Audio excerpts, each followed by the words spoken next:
As the summer heat kicks in, a cool down sure sounds nice, but you don't have to wait until fall. 6 on your side's Lehr takes you about 130 miles southeast of Boise and 100 feet underground to explain in tonight's Idaho Backroads. As you're driving past on Highway 75, it might not look like much out here, but underground is actually one of the state's longest known lava tubes. History here runs deep. About 24,000 years and 100 feet underground. This lava tube is actually about 4.5 miles long. The attraction is easy to miss, about 16 miles north of Shoshone, but worth the stop for a quick history lesson about the land before our time. These are our life-sized figures of the Cordillean people. These guys can be dated back about 16,000 years. The ice-cold tunnel, now visited by 12,000 tourists a year, formed thousands of years ago by underground eruptions from the nearby Black Butte volcano. If you look on the wall, you can actually see 4 separate eruptions. As the tall tale goes, the cave was discovered way back in the 1880s by a young boy looking for his lost goat. But at the time, the mouth of the cave was only about 2 feet wide and 14 inches tall, and there was a 10-foot gap back into the cave. But other than this, it was completely filled with ice at this point.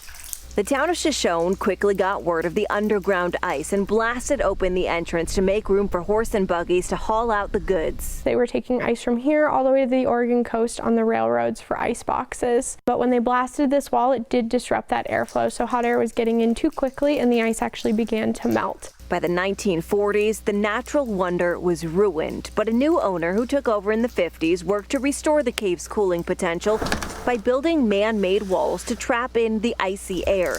Each year, the ice replenishes, now in some places 17 feet thick. There's currently about 300,000 tons of ice in our cave.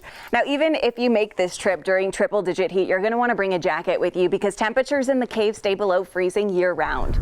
Fun fact for you guys, Shoshone was the first town to have ice-cold beer all year round. We actually won nation's coldest beer in the early 1900s. Around that same time, Olympic ice skaters would actually hone their skills in the cave lit by lanterns.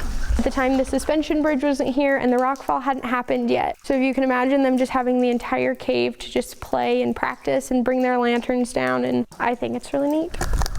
With just a 2-hour drive from Boise, put it on your summer bucket list and check it out for yourself. How many people can say that they went from 110 degrees in a lava field down 100 feet into a 28-degree cave? Now, they do offer tours 7 days a week throughout the summer through the end of September, but before you hit the road, just give them a call and they'll let you know what times they're heading out for the day.